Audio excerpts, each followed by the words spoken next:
We're going to go ahead and get started. Welcome to Monday Night Reading. We have a new season. I want to say this is our third season, Laura, but it might be four. I think it's three. Third season of Monday Night Reading. Welcome.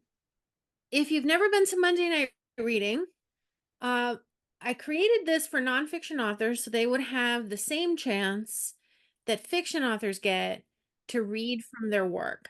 It's not that nonfiction authors are blocked from doing it. It's just that they rarely get the opportunity, whereas fiction authors are offered the opportunity all the time. So on Monday nights, once a month, we celebrate a top 3 book workshop author who has, or top 3 community author who has reached this incredible milestone.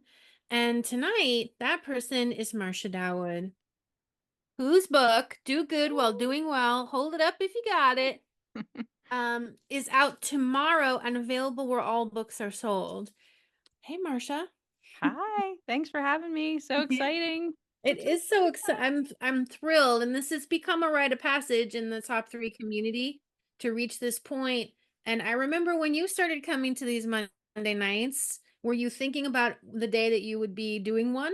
I didn't think it was ever going to be possible.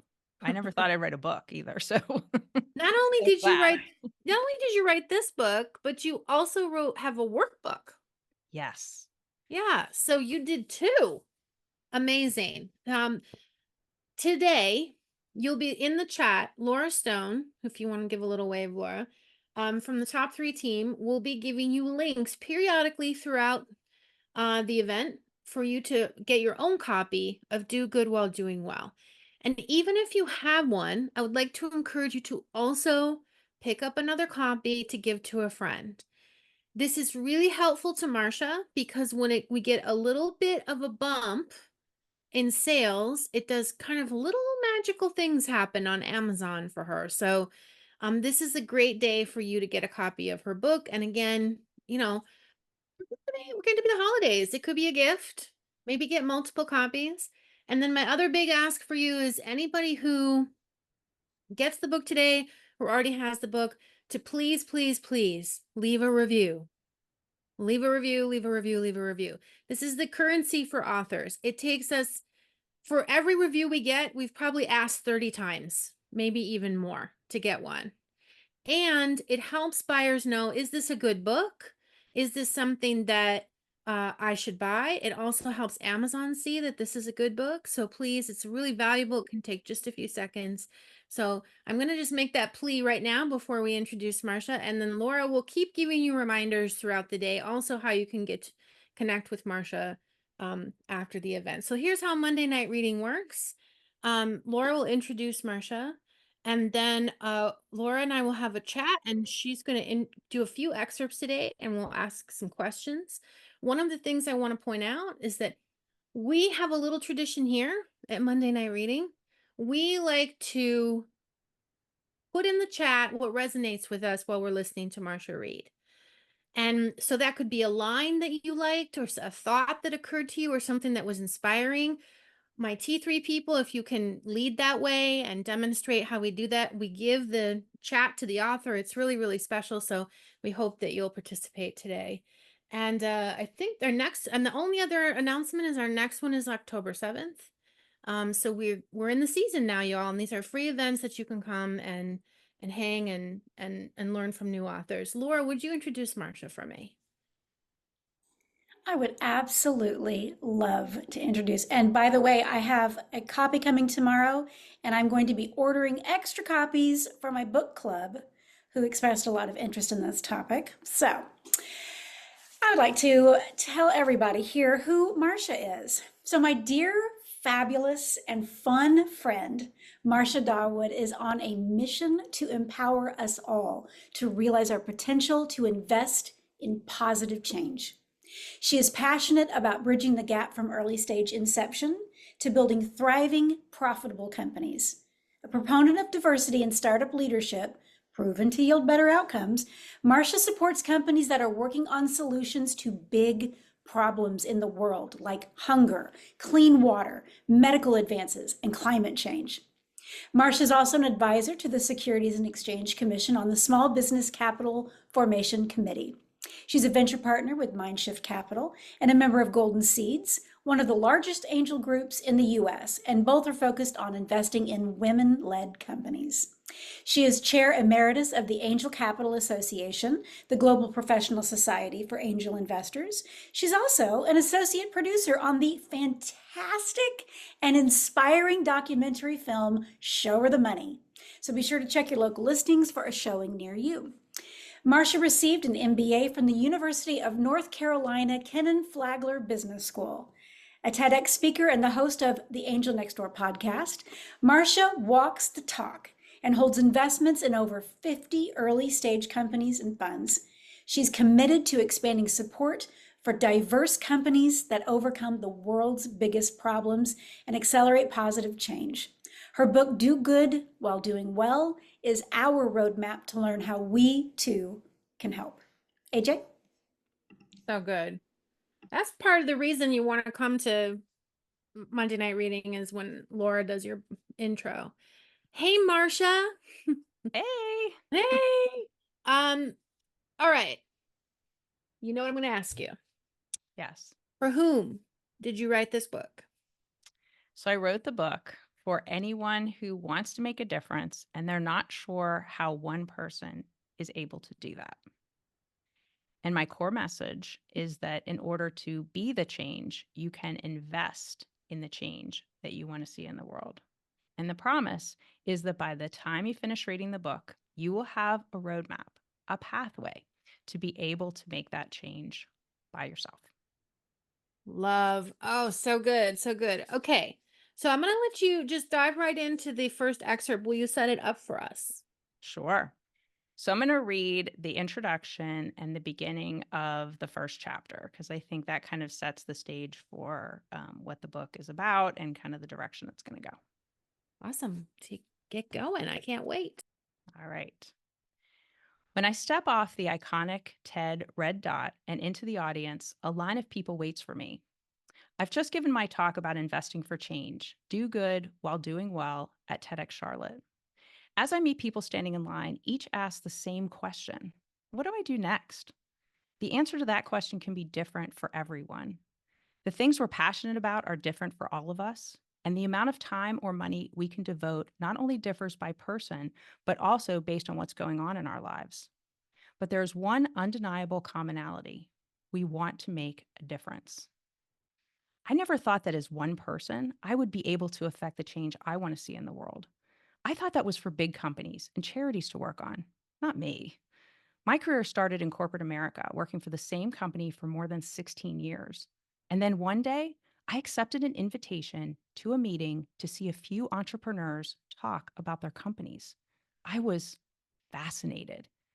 People were out there working on innovation near me, and they were interested in my help. Well, how could I help entrepreneurs grow their business? And what did I even know about entrepreneurship? And I didn't have the kind of money that people you see on shows like Shark Tank do. So how could it be for me? These and so many other questions went through my head as I first learned about angel investing in 2012.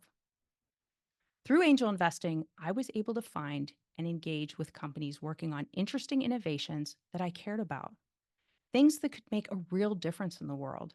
I've met many different types of people I would have never interacted with otherwise, and I found a way to use my time and my dollars for change.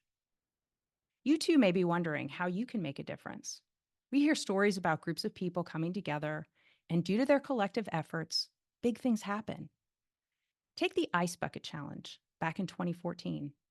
A small group started this to raise money for the ALS Association. ALS is not a very common disease, but it is ruthless, and it unfortunately took my mom's life in 2018.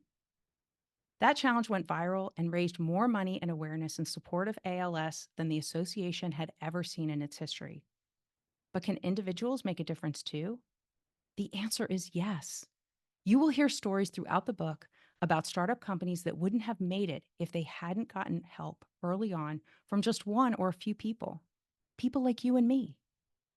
The key factor that elevates a small business to an investable startup is its foundation for rapid growth and scalability. Many people I've spoken to over the years believe working with startups, especially investing in them, is meant only for the rich and well-connected. And that's simply not true. My mission to demystify this thinking began on my podcast, The Angel Next Door, and now here in this book. You will discover why charity alone can't solve the world's problems. And we can be the change we want to see in the world by investing in change. Like the audience members at my TEDx talk, you may be wondering, how? How can individuals make a real difference? Well, in 2016, the Securities and Exchange Commission, where I now sit on an advisory committee, changed the rules. So now just about anyone can invest in a startup for as little as $50. Much more on that throughout the book. As of 2024, according to the Angel Capital Association, we also call this the ACA, there are only about 300,000 angel investors in the US. 300,000, that's less than a fraction of 1% of the US population. We need more people to participate in supporting startups so that we can see change happen faster. And not just innovative changes in areas like healthcare and climate change, we also need to see changes in how much funding goes to underrepresented founders. This includes women and people of color. According to Bloomberg, women receive less than 3% of venture capital funding, and people of color much less than that. These disparities have persisted for many years. To change the amount of funding going to innovative companies, especially ones led by underrepresented founders, we must increase the number and diversity of people making these early stage investment decisions. And to do that, we need more people to become aware of their opportunities to participate in creating change at all levels. Additionally, we need to reframe our thinking around investing. Many people hear the word investing and they think that to invest, they need to focus only on evaluating their potential financial gain. There's a common worry about feeling judged by others or doubting ourselves if investment choices don't yield anticipated outcomes. And this mindset needs a refresh. Years ago, a returns-only focus might have had merit, but now there's more to it. These investments can have an impact beyond financial returns. We can make choices to do good while doing well. Donating to charity isn't the only way to do good, and traditional investing isn't the only way to do well. We can drive positive, impactful change, feel good about the entrepreneurs we're backing, and still seek financial returns. Innovative startups are tackling major issues like treatments for disease or reducing poverty. Yet all too frequently, their groundbreaking ideas are abandoned, metaphorically left on the cutting room floor, due to insufficient funding needed to turn these ambitious concepts into reality. Imagine the sense of happiness and pride you would feel if you were part of advancing such transformative ventures, directly contributing to bringing life-changing ideas to fruition. Your journey to make a difference, reap financial rewards, and increase your happiness begins here. Chapter 1. Put your money where your heart is. I wanted to make a difference in the world as far back as I can remember. In the home of my mom's best friend, with her towering stack of Avon catalogs, my desire to make a mark found its first expression. I was 14 years old, and my mom and I were visiting Becky, also the local Avon lady. I used to love looking through the newest books featuring cosmetics and fragrances. I especially liked the lip gloss at that age. I was in the other room playing with the dog Charlie, and I overheard my mom say, "Well, do you want Marcia to help you?" I was summoned, and as I made my way to the living room, my mind raced with ideas of what tasks I could be asked to help with. My parents had just started to give me an allowance for doing chores around the house, which helped me realize I was pretty money motivated. But I was still a teenager who would rather lie around watching TV. When I entered the room, I'm sure I had one of those confused yet disgusted adolescent looks on my face. Becky and Mom looked at me, then looked at the stacks of books, then looked back at me. Becky, who was very direct, blurted, "How would you like to make some extra money with me?" "Well, how do I do that?" I asked. "I need someone to deliver Avon books around the different neighborhoods where my customers live."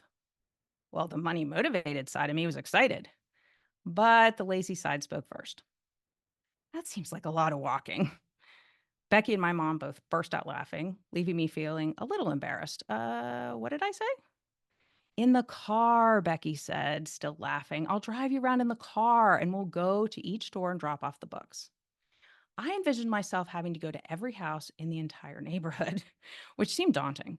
Then Becky explained, we'll go to about 50 total houses. It'll take about 3 hours and we'll do it every 2 weeks. I'll pay you $15 each time you help me. As I considered my first offer of employment, I thought, $15 is a lot of money. That would be $30 a month. My self-absorbed teenage thoughts continued. Becky stood up and walked toward the kitchen. She was limping. I whispered to my mom, why is Becky limping? She has MS. What's MS? Multiple sclerosis, a disease where her immune system starts to attack healthy cells. It makes it harder for her to get around. That's why she's asking you for help. Delivering Avon books became my first job. Becky and I had fun driving around the neighborhoods as we sang along to the top 40 hits on the radio. Sadly, though, I watched her gait change over the years until she could no longer walk. And I wondered, can't someone do anything about this? I wanted so much to help Becky get better, but I had no idea how. On the night of my high school graduation, the anticipation of adulthood was thick in the air, punctuated by smiles and tears of proud parents. Among them was my father, who, as we gathered for the family celebration afterward, handed me a small gift-wrapped box adorned with a perfect red bow. The mysterious box had a certain heft to it, and my mind raced with possibilities of what could be inside.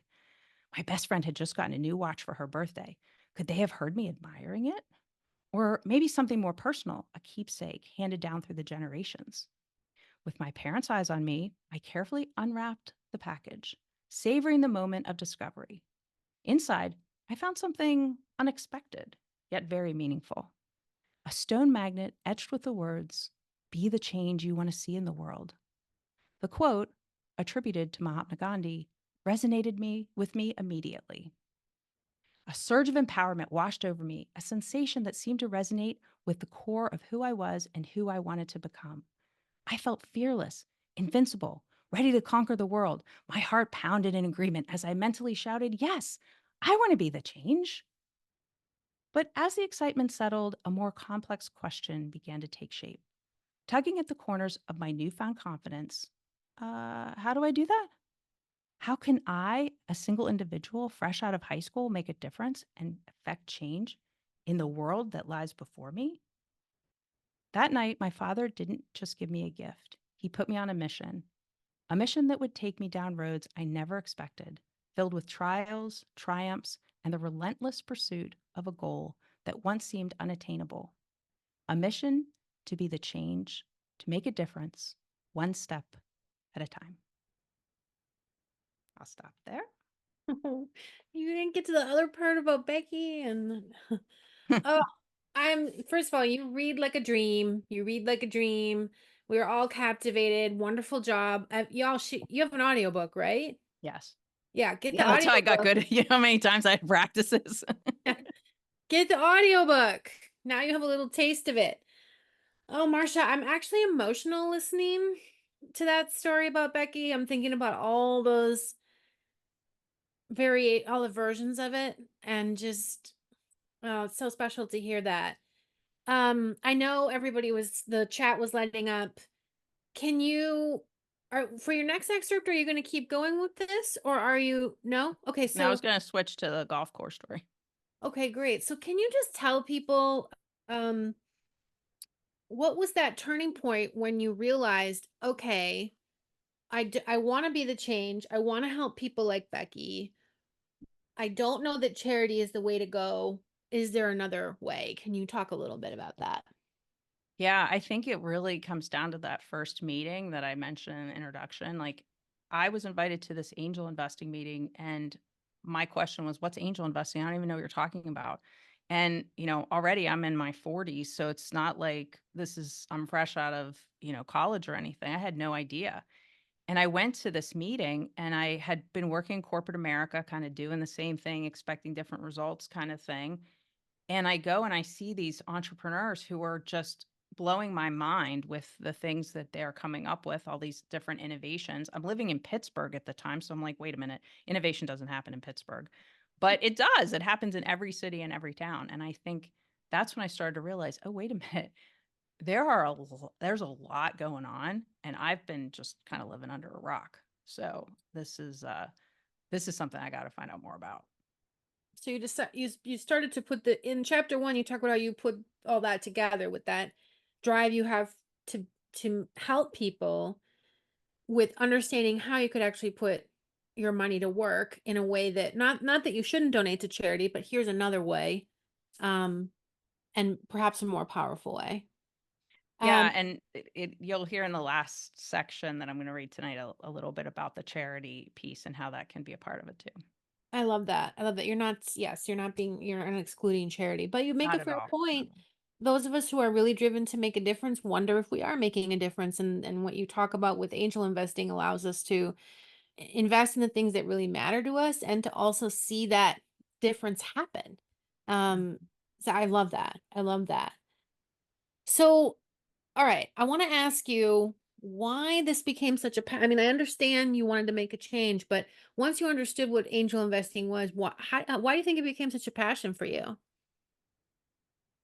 Well, I think it started because I just thought it was super interesting and I liked seeing the companies. But then between, many people on the call know this, between 2010 and 2020, we ended up living in 5 different cities: Pittsburgh, New York, Dallas, San Francisco, Charlotte. And I got to see things that most people, from an angel perspective, an entrepreneurial perspective, what's going on in these different places. Because, like I said, I didn't think anything was really going on in Pittsburgh, yet there's tons going on in Pittsburgh. And then I moved to New York, where I think there's tons going on. It's very fragmented.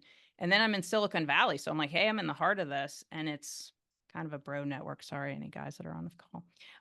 And so I'm just like learning all of these different things in all these different places. And I just thought, this is that I have such a unique vantage point, and I really liked being able to help these different entrepreneurs, because I'd see somebody in one, I started to like pick up angel groups and funds kind of along the way, and then we all started to syndicate and help each other, and that was another way to kind of elevate these entrepreneurs. It's so hard to fundraise. So you've got an entrepreneur who's like in Pittsburgh, let's say, and they're trying to pitch to the angels and the groups that they can try to get money from in Pittsburgh. Well, really up until COVID, things weren't very much online when it came to Angel World. So it's really helpful when there's somebody who can say, hey, I know this group in another city. How about you go and talk to them? And, now with Zoom, it's gotten, a lot easier for entrepreneurs. So tell us a little bit before we do the next excerpt. I know everybody perked up when you said you can do this for as little as $50.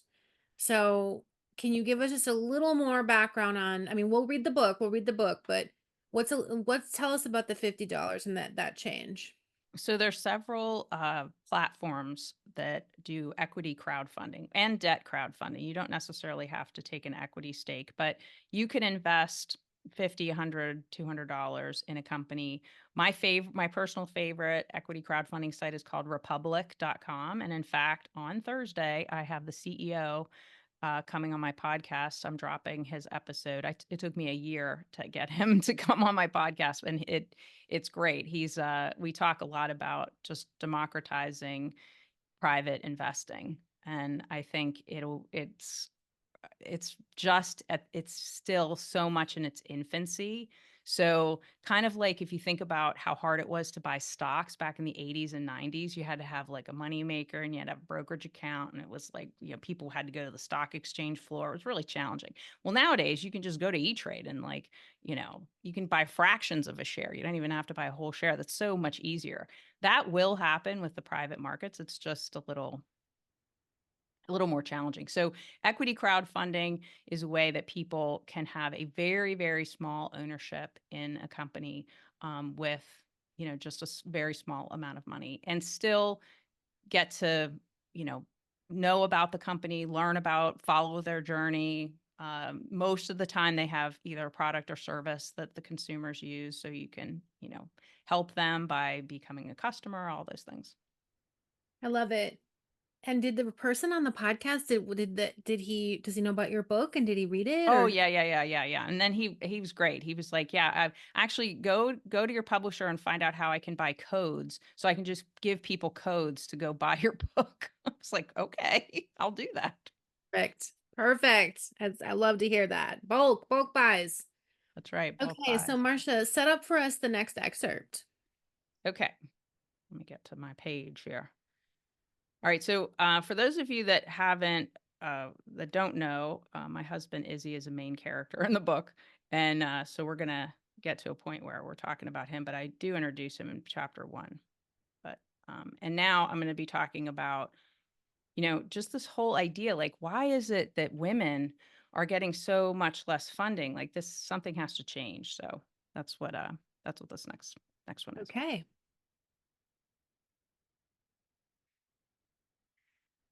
Izzy could hear my eyes roll as he explained his plans to play a third round of golf for the week. Early in our relationship, we would have discussions, more like arguments, about how much golf he played. I'm not a golfer, and I found his hobby very time consuming and interfering with plans to do other weekend activities. Why can't golf take the same amount of time as a yoga class? I would say to him during these talks. And during one discussion, as we went back and forth about the time and the cost of this diversion, I found myself saying, I'm not annoyed that you're playing golf. I'm annoyed you get access to people I don't have the opportunity to get access to. And I realized that I was jealous. For example, a week prior, he had played golf with the CEO of a well known company. Golf isn't just a way to meet people and shake hands. It takes 4 to 5 hours to play. This is a significant amount of time to get to know someone, as a little white, or in Izzy's case, yellow, ball gets hit around a big grassy area with sand 18 times. A round of golf can lead to deeper associations, which can result in more business deals, career opportunities, and access to investments. I've told this story many times, from dinner with friends to keynote speeches. Sometimes people ask me why I didn't just play golf. Unfortunately, that's not the solution. Even if I wanted to play golf, women don't have the same access to the broad network of people my husband has through golf. According to the National Golf Foundation, 77% of men in the US play golf and only 22% of women. Maybe if I spent hours and hours practicing, I could get good enough at golf to be able to hold my own on the golf course, doubtful, to play with some of the people that my husband gets access to. But I would not be getting access to women in the same way because they're not on the golf course. My quest has been to find a golf course that is more in line with the networking how I want to. And angel investing has given me that opportunity, as well as T3. Women get less than 3% of venture funding. Less than 3%? I was shocked when I first heard the statistic about how much funding goes to female entrepreneurs. Wait, women. They're roughly 50% of the population in the US. I can't believe they only have 3% of the good ideas, especially since women own 40% of the businesses in the US. I learned about this when I joined the angel group Golden Seeds in New York City. Now, let me clarify this 3% statistic. According to Bloomberg, women have only been able to raise about 2 to 3% of venture capital funding for many years. Even as of early 2024, we have not seen those numbers change. However, in the angel world, the numbers are better. Every year, the ACA, Angel Capital Association, collects data from its members to produce the Angel Funders Report, or AFR. The 2023 AFR showed that 25% of funding went to female entrepreneurs. So why is there still so much focus on the 3% number? Well, because the amount of money invested by venture capitalists is at least 10 times as much as angels invest in a year, according to the SEC. However, the AFR data is encouraging. If at the earliest stages of these startups, we can start to move the needle toward more funding going to females, then I'm hoping that we can continue to improve where we are now, as well as move this upstream. In 2013, Izzy and I left Pittsburgh and moved to the Big Apple. I had been learning so much with Blue Tree Outlet Angels in Pittsburgh, and I wasn't sure how I was going to find a new group now that we were moving. Earlier that year, I had attended the ACA's annual summit. I felt like I'd found Disneyland for angel investing. There were keynote speakers, breakout sessions, workshops, and networking dinners at the 3-day summit. There were 4 different breakout sessions at a time. I was so conflicted about which one to go to because they all looked so interesting. I learned about the latest trends, investment terms, and ways to evaluate companies, and I was able to meet a lot of other angels from around the world. I noticed that there were not nearly as many women as men. In fact, there was a line for the men's room. Wow, I don't know that I've seen that before. I met a few other female angels at the summit, most of whom were members of the national angel group called Golden Seeds. They invest in women-led companies where women-led is defined as having at least one woman on the management team with significant ownership in the company. Upon moving to New York City, I reached out to Loretta McCarthy, whom I'd met at the summit. She was one of the leaders of Golden Seeds. I went to a meeting to see if I wanted to join a local angel group, even though I was still a member of Blue Tree. Most angels I knew were only members of one group, usually in their hometown. But I decided to join Golden Seeds and quickly realized the value I could bring by helping entrepreneurs access the investors in both groups.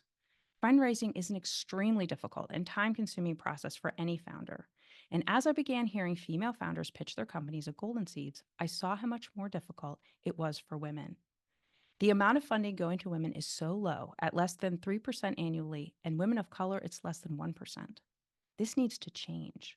But before we know how to change it, we have to explore why. The history of women's access to opportunity. Before developing a plan for change, let's look at the history. Before World War II, the workforce participation rate for women was 28%. By 2021, 6 decades later, the participation rate of women has risen to 56%. The entry of women into the workforce after World War II was a catalyst for significant change in society and the economy in the following decades. As more and more women took on paid employment outside the home, the traditional gender roles began to shift, challenging the notion that women's primary role was to be homemakers and caregivers.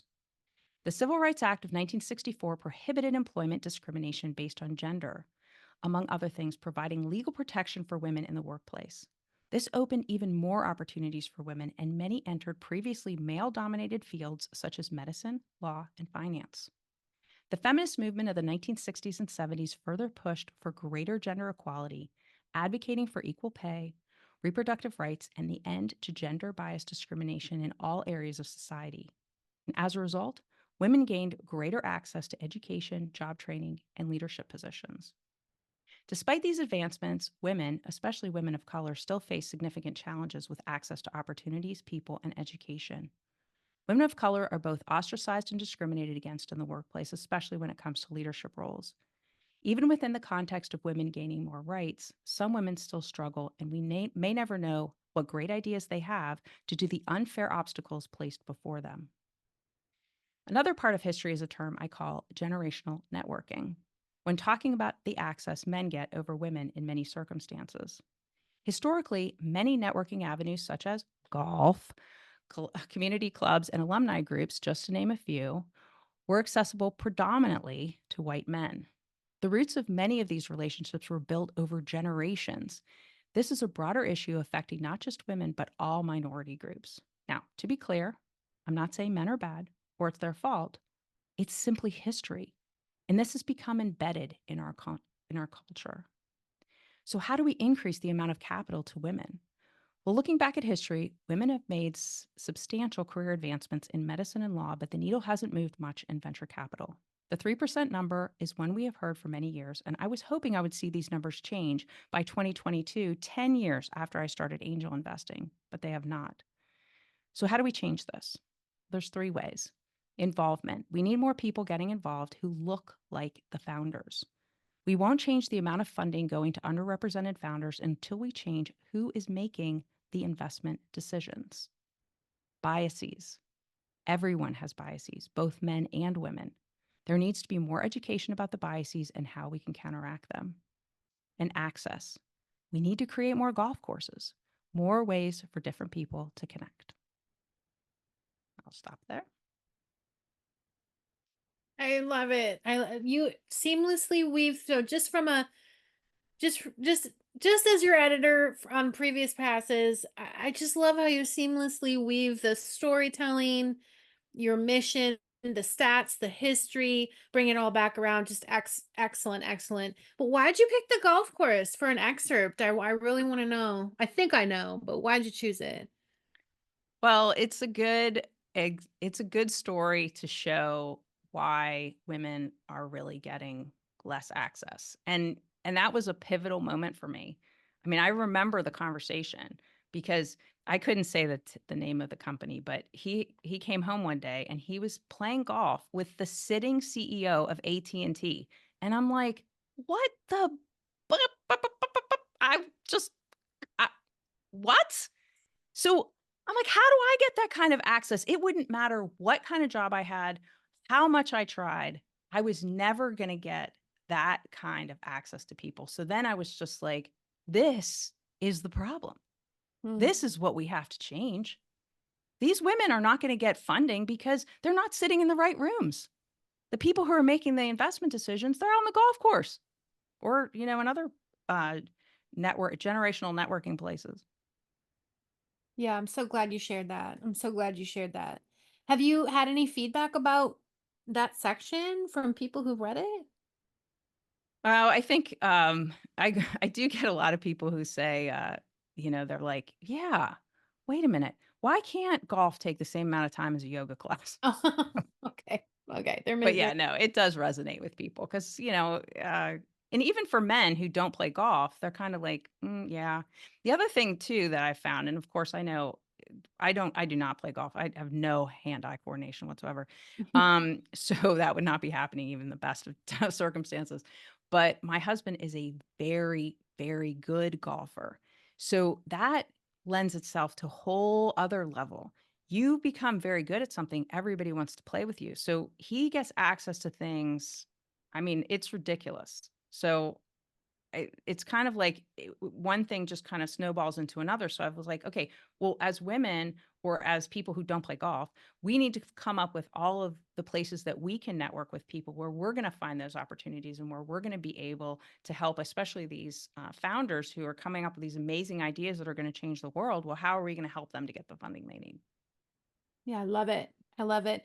And thank you for the little shout out to T3 when you were reading. That was so nice. It That, is my other golf course. In fact, it oh, finally got to a point where because of Heroic, because of T3, Angel Investing, the movie, Izzy actually said to me like a couple months ago, he goes, "Oh, I kind of like your golf courses now." yeah, He that's was a little right. jealous. He was a little jealous of my golf courses. So That's right. So, what would be, I'm curious, what do you think readers would be surprised? I mean, you've actually shared a couple of things, but what else would people be surprised to learn about angel investing in your book? I think that people get very overwhelmed or find it very daunting. And what I'm trying to do is like demystify it and take all of that away so that it's not like this thing that nobody can understand, or they think that, okay, well, if I tell you this piece of it, that's great, but there's still this whole other world I don't know about. So how am I going to navigate through that? I'm trying to say, no, no, this is all of it. I'm telling y'all, I'm telling you all of it. This is what you'd have to do in order to evaluate a company. You don't have to do that yourself. There's lots and lots of different ways that you can have other people do that. You can be a part of it if you want to, but you don't have to. And then I really think that after having several people read the book, that's when the workbook was like, okay, this has to happen, because then I could take some of the concepts from the book, really expand on that and make people feel like, okay, if I do these couple exercises, then I'm going to feel like that this is doable to me. That doesn't seem so daunting. I love in the workbook that you have, I mean, you have a way for people to come up with their own plan based on what matters to them. So back to the change they want to see in the world. But you also have one of my favorite things is you show examples of pitch decks and then you show how to evaluate pitch decks.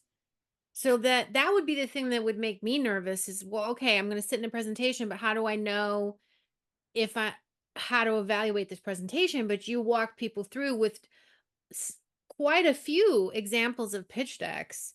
So I think the workbook is so valuable. What kind of feedback have you gotten about the workbook? Yeah, I had probably like 25 people read it in advance. I'm hoping that the link will be out by tomorrow morning. I'm waiting for Amazon. You know how Amazon is, like waiting for them to give me the link. Sometimes Oh, they we do it. don't have a link for workbook right now? Or Not wait, yet.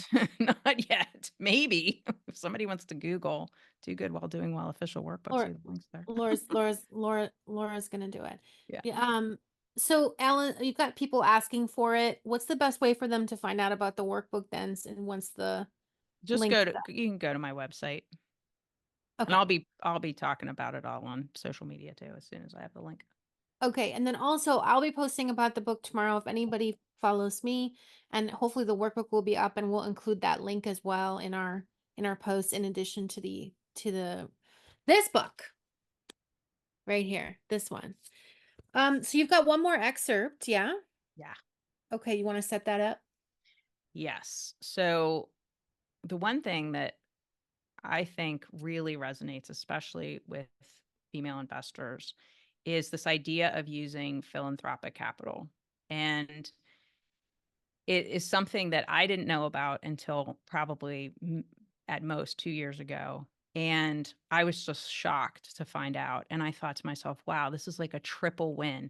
You can take philanthropic money, the donor can get their tax write off as they would with any other charitable donation.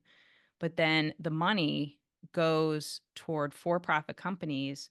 But the greatest part is once those returns happen and it goes back into the account, it doesn't come back to the donor's, personal checking account, but then that could actually double or sometimes triple or even more the money that was originally allocated for charity.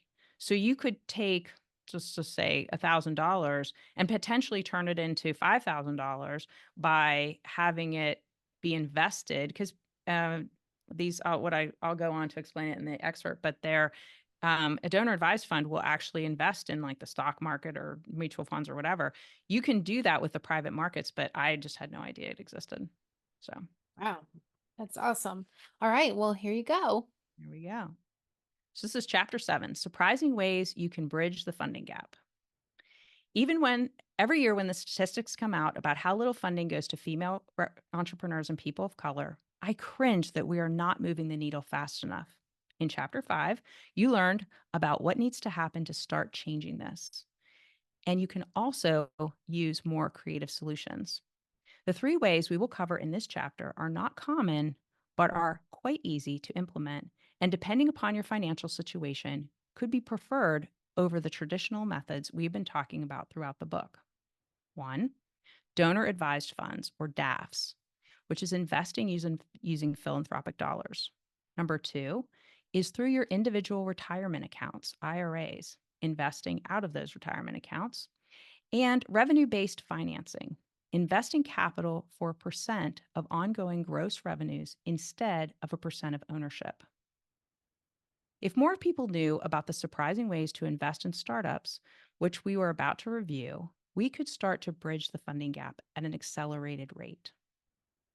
So, investing with philanthropic dollars. Wait, I can donate to charity and invest at the same time? How does that work? This was my reaction when I first learned about investing through a DAF. A DAF is a personal charitable account set up to hold money or securities to donate to 501c3 organizations. According to Fidelity Charitable, DAFs are the fastest growing charitable vehicle in the US due to their ease of use and their many tax advantages. For example, let's say you receive a bonus from your employer and want to donate a portion of it to charity. You're also not sure you will get a bonus for you're not sure you're getting a bonus for next year and you want to continue your giving plan.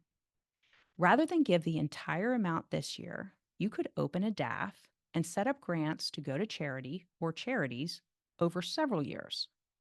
The entire amount committed to the DAF is tax deductible in the current year. And while the funds are still sitting in the DAF, they can grow tax-free. The one caveat is that the assets within the DAF can never go back to the donor.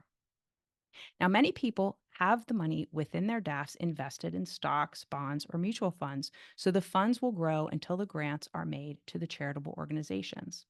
However, a little known secret is that in a self-directed DAF, the money can be invested in private companies or startups as well. The returns go back into the self-directed DAF, which can then be either reinvested in another startup or donated to a charity. This allows the donor's impact to be even greater if the startup goes on to produce significant financial returns. This approach is also attractive for those who cannot directly invest in a startup on their own because investing from a DAF does not require someone to meet the accredited investor requirements discussed in Chapter 4. Custodians that specifically handle self-directed DAFs are listed on my website. Leveraging DAFs to get more capital to women. Early in her career, Alicia Griffey was an innovative entrepreneur working to improve areas she cared about, like clean energy and healthcare. Alicia and I got to know each other through the ACA, and in February of 2023, she was a guest on the Angel Next Door podcast. On the show, she explained that she became an angel investor because of her frustration at the lack of funding going to women and people of color. However, she didn't want to approach investing in a typical manner, as she believed there was a lot of strong businesses that were overlooked by equity investors because they weren't chasing hypergrowth. She founded Daintree Capital, an investment firm that provides working loans to underrepresented founders to fund growth investments that drive near-term revenue. Alicia initially considered the traditional route of raising a fund, but realized that this approach could shift her focus away from helping early-stage companies that needed relatively small investments to fuel growth. Instead, she sought an alternative path that was less widely understood or expected. An offhand comment from one of her portfolio companies mentioning a loan from a DAF piqued her interest. This prompted 6 months of intense research, leading her to discover innovative approaches within the DAF space that could creatively harness charitable capital for investing in for-profit businesses. Alicia identified 3 main issues: the underfunding of women and people of color compared to other founders, the overlooking of certain business models by venture capitalists, and the disparity in women-founded companies surpassing the $1 million revenue threshold. Venture capitalists tend to prioritize companies seeking a 10 times return or a $1 billion valuation within 5 years, often overlooking sustainable, strong businesses that do not chase mega markets or hypergrowth. Alicia noticed that women-founded companies were less likely to break through the $1 million revenue barrier. These women-led businesses offered products or services that customers valued, but often struggled to gain momentum to cross into higher revenue success where more investment options become available. Daintree Capital targets companies with revenues ranging from $100,000 to $2 million. And since its inception in 2020, Daintree Capital has granted 83 loans, maintains a less than 1% default rate, and plans to expand further. Daintree has mainly funded companies to increase inventory quickly when demand exceeds supply. Loan sizes range from $10,000 to $75,000 and commonly span 9 to 12 months. This model suits companies that can use a small amount of capital to generate a significant increase in revenue within 6 to 12 months. The DAF approach may be confusing to grasp initially because it involves the understanding that the donors don't necessarily get back the returns on their investments. Remember, these are funds they designated as gifts. The DAF essentially allows them to operate their own charitable foundation with no more difficulty than investing in a mutual fund. With that firmly in mind, donors can view returns on their investments as further opportunities to give. And once a donor places money into a donor advised fund, they get a tax write-off. Although they lose direct control over their funds, they can still advise how the money is utilized and, importantly, can invest that money with all the returns on that investment occurring back to the DAF, not the individual. The Investment in Daintree's Impact Fund provides funding to startups through loans. When the investment is made through a DAF, the principal and interest are paid back to the investor's individual DAF. And from there, the investors can use the money to donate to a 501c3 organization of their choice or reinvest it back into Daintree's Impact Fund. The money, however, cannot be transferred back to the investor's bank account. DAFs have opened new possibilities not only for non-accredited investors, but also for those who may be hesitant to invest in early stage companies. These individuals might be more comfortable with philanthropy and can now explore investment opportunities in causes they are passionate about through their donor-advised funds. Overall, DAFs offer an innovative solution for kickstarting risky or capital-intensive ventures that might not attract funding from traditional investors. By leveraging unallocated DAF money, it is possible to create momentum in areas that need it the most, ultimately creating a more significant social impact. I love that you included that. You can all see how she explains it so clearly that you can figure this out. You can get this. This is a slim book too. It's not like you have to read a encyclopedia to figure this out. You can really get this and understand it. I remember when you first explained this, and it would really blew my mind, and it just blew my mind all over again. It's so amazing. It's just amazing to me how easy it is to understand what you've shared. And I know you worked really, really hard on that. I do want to ask you a couple more questions. And everybody, please, if it fits your budget, pick up a copy of Marcia's book, Do Good While Doing Well. Leave a review. What has been surprising about your journey to become an author? Something you didn't expect? Well, I certainly didn't expect to write a workbook. And I thought, well, I thought writing the workbook too. I thought, well, a workbook would be good because then people could, I had 5 exercises in the book and a worksheet that I was telling people to go to my website to download. But then I thought, okay, well, I'll put this workbook together. I'll just slap a couple of the exercises and the worksheet and I'll put it in a workbook. How hard can that be? Okay, that was hard. So it wasn't very good in the first pass, but then after many wonderful live edits with AJ, I got very clued into what I needed in this workbook, and that I was not expecting. And then trying to hurry up and get the layout and everything done so that it would be available on September 10th, which we'll still see if it happens. But that's been kind of It'll be this surprising. week. It's gonna get done. We're all gonna get it. Yeah. Well, what about though? I'm curious. What do you think about yourself now that you're on the other side of publishing? What's different? What's different about how you perceive yourself and your ability to do this thing, write this thing, and put this out? Yeah, I mean, at first I've always said like I didn't think I was an author, I didn't think I was very good at writing, all that kind of stuff, but I have changed my mind. Um I do think that this book is different. I think that there aren't very many people out there talking about what I'm talking about, and I keep hearing that from a lot of different people, so I'm really curious to see what happens in the next iteration, now that the book will be out in the world, because I mean, I've had many people already asking me to come speak. I've had several speaking engagements where people bought the book in bulk, since it was available through the publisher. That was surprising. I didn't think that would happen so fast. But I do feel like this is good. I mean, one of the things when we went through our immutable laws with you in Mhm. class, Mhm. I remember one of the ones I really wanted was for like that arm around the shoulder, like somebody's like explaining it to you like it's easy. And I did have somebody just a couple days ago who read the book and said, I felt like I was sitting in a coffee shop talking to a well experienced friend who was telling me about what angel investing is all about. So I thought, oh, that's cool. Isn't that amazing when you set an intention for what you want your voice to be and then work to make it so, and then just there it is. That's exactly how it comes off. I couldn't be more proud of you, Marcia. And one of the things that I think is from my impression of you is that you kept the steady pace, you just kept working on the book.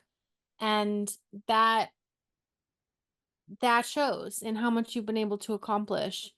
So I can't wait to see all the change that comes from it. And that brings me to my last question, which I always ask on Monday night reading, and why we do this work. What is the change you want to see in the world through this book because it now exists? I want to see more people get involved so that it isn't so hard for entrepreneurs to raise money, especially women. Awesome. And because you've made it easy, you absolutely will. All right, hope you have the best book birthday tomorrow. Thank you so much for coming to speak today and to share this milestone with us. We're so proud of you. Everybody, please get a copy of this book if you haven't already. Please spread the word. If you see any posts from Marcia up tomorrow, remember you can repost them. You don't even have to create your own post. You can just share hers and get the word out about this really, really important book. It's a good time of year to do that too, when people are trying to get some write-offs and make some financial decisions toward the end of the year. So what a great gift. Marcia, congratulations. Thank you so much. Thank you. Thank you for having me. Thanks for showing up, everybody. We'll see you at the next Monday night reading. Have a great week.